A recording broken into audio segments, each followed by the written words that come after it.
Installing NLP can be done in a few simple steps. To install NLP, first remove the original battery from your vehicle, following the manufacturer's guidelines. Compare the height of the original battery to NLP.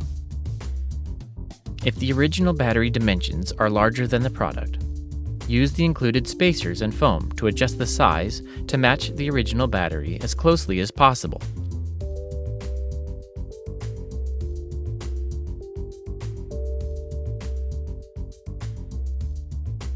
Also included is a mounting block to accommodate legacy battery applications. Refer to our battery fitment guide for more information. Securely fasten the battery to the battery tray, making sure the power cables reach both terminals. Using the included fastening hardware, attach the positive battery cable to the positive battery terminal and the negative battery cable to the negative battery terminal. If necessary, mount the cables in an alternate position with NLP's multi-connection terminal options. Be sure to fasten the bolts securely, but make sure not to over-tighten.